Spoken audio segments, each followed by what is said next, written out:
So, on this one, let's talk about forgiveness as someone who wants to help you learn how to live free of the heaviness of unforgiveness, especially when it comes to people who have hurt you. And some of the things that I'm learning, and as a coach, as a counselor, as someone here who is willing to help you learn what I'm learning, I want to give you a few ideas in case you need to forgive. So there's a difference that I'm learning between forgiveness and reconciliation.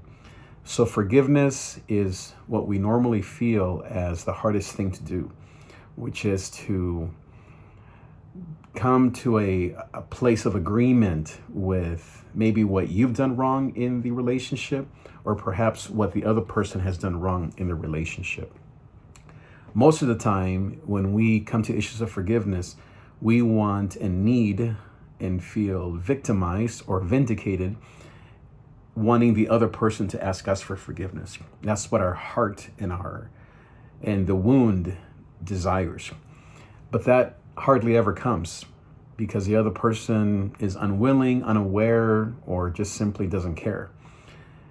And so this is where what's called unilateral forgiveness, meaning what you can control, comes in to play. And so what I've learned is that all that I'm responsible for is to first to forgive myself, if that's part of the problem, to ask God for forgiveness for the other person, to say, Lord, forgive them. And then really more than anything is to say, I am sorry for the part that I played in the problem. And that could be a very difficult step for many of us, but it's probably the most, I think, freeing step, and the one that you can control. We can't control what the other person says. They may never call you, write you that letter, come to your door, text you to apologize. But what you can do is say, I'm sorry for the part that I played. And then reconciliation is optional. You can choose to say, I'm sorry for the part that I played. Please forgive me. You can say, I'm sorry for what I said. I apologize. And then you can say, and thank you. May it go well with you. God bless you. Meaning you're not looking to reestablish that relationship, to reconcile, as in to make things as they once were. Now, you might be at a place where you want to reconcile and you want, let's say it is a boyfriend-girlfriend relationship or a husband and wife relationship where you want to reconcile. Romans 2 says that if at all possible, as much as it is within your control, be at peace or reconcile with all men, all people. And so there are times when it's not possible.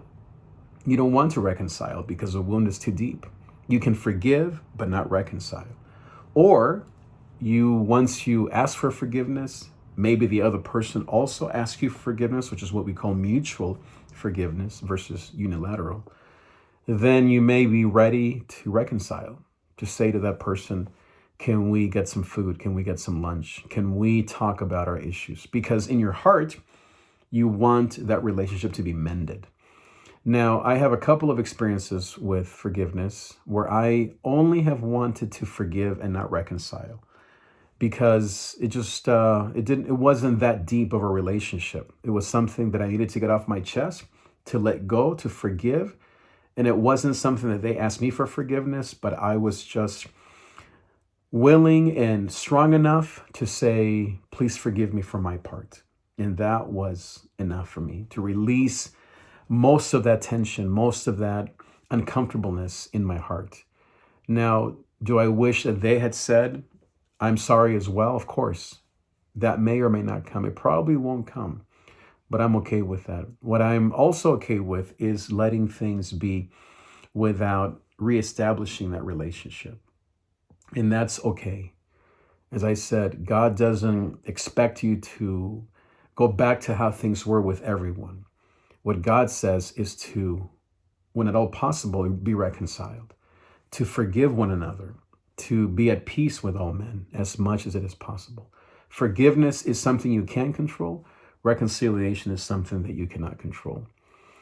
You asking for forgiveness is something you can control. Them asking you for forgiveness is something you cannot control. And as I said, I think that when we ask for forgiveness, that's a big step. For me to think about, okay, here's what I could have done better was a big step. And it takes a lot of guts, a lot of maturity, a lot of self-awareness. And that's really what God requires. And that's what all of the tools and resources and books on forgiveness recommend, is ask for forgiveness, is to be self-aware, self-accountable, to acknowledge what you did wrong. No matter how small, how big, just be honest with yourself. And so in my case, I said, I'm sorry for saying these words. I'm sorry for not acknowledging you the way that you wanted to. I'm sorry for my part in the relationship where I made you feel a certain way or where I said these words. Make sure that your forgiveness isn't dependent upon them or isn't half-baked or fake. Examples of a fake forgiveness is, I'm sorry that you felt this way. I'm sorry that you took it the wrong way. I'm sorry that you. That's not forgiveness.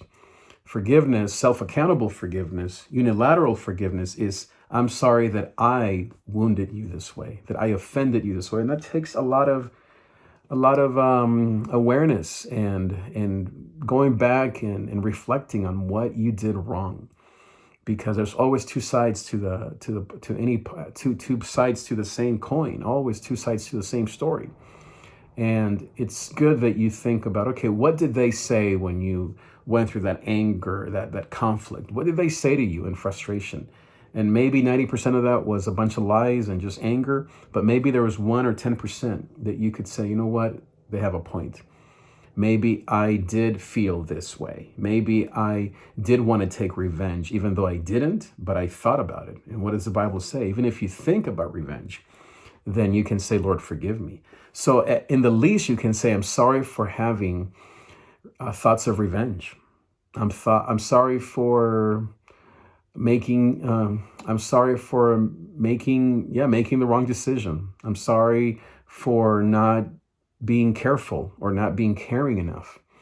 I'm sorry that I said those words. I'm sorry for not acknowledging your feelings.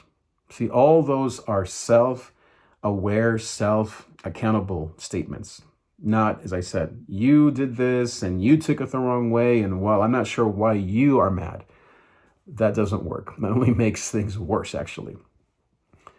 So I think that forgiveness and reconciliation are two very important parts, as I said, of the same coin. Take your time with either one. You don't have to move towards one or the other all the way. I'll close with one story, last one. I was reading a book on this topic, and there's a woman whose 4 children were killed by, I don't know if it was a drunk driver or just something horrible that happened. And the man who killed her 4 sons went to jail. This is a true story. And from jail, this man found Jesus, found religion, as they say, and wrote her a letter, the mom, asking her for forgiveness. Now, the killer didn't say, I'm sorry. He didn't say, here's what I did wrong. He said, please forgive me. So the woman, the mom, went to her pastor and said, should I forgive? The pastor thought about it, prayed, read a bunch of books on it, and he said no. And so the woman ended up forgiving the killer, but not reconciling. And I think that's what the pastor meant. In other words, she did forgive the killer of her 4 sons, which I think is already a crazy thing to even consider. But it talks about the power of the gospel. But she did not have any desire to bring him food, to write him letters, to make a video with him, to basically reconcile. It was enough for her to say, I forgive you, and to leave it at that. And I think that's a good example of what maybe you want to do. Maybe, obviously, your situation isn't as dramatic and as horrifying as that, but wounds are wounds. And the wounds of a friend especially are even more painful. And often our wounds come from friends and family, people that you trust, people that you love, people that you even miss or want to be in relationship with. But now there's this problem. And so you don't have to go all the way, but I think it is important to at least take a step in the right direction. Forgive, ask for forgiveness. Perhaps they will ask you for forgiveness. Maybe not. Ask God for forgiveness, forgive yourself. And then if you want to reconcile and bring, quote, cookies to that person in jail, then great. If not, it's okay. At least you're making that step in the right direction. Maybe I'll close now with this story. After I sent those texts to the people that I felt there was an offense between us, I felt amazing. Now, when they didn't immediately say, oh, please forgive me as well, I did feel a twinge of like this wasn't a good idea. But as I continued praying and as I listened to my heart and to God's Spirit, I let it go. And I felt at peace in what I can control, in the fact that I released it, that I forgive them, that I ask them for forgiveness for my part, and that I'm leaving the rest up to God. If they ever say I'm sorry, then wonderful. If not, I'm released and I'm free from the weight of what I've been carrying. And I think that's what God wants for all of us. So I hope these tips help. If you would like my coaching, please leave me a message or comment below. Let me know how I can help you. davidtrigg.com/coaching. davidtrigg.com/coaching. I'd love to help you with issues of forgiveness, relationship, love, dating, marriage, shame, fear, anxiety. This is what I love to do. Let me know how I can help you. Let's set up a time, and I'll see you next time. Adios.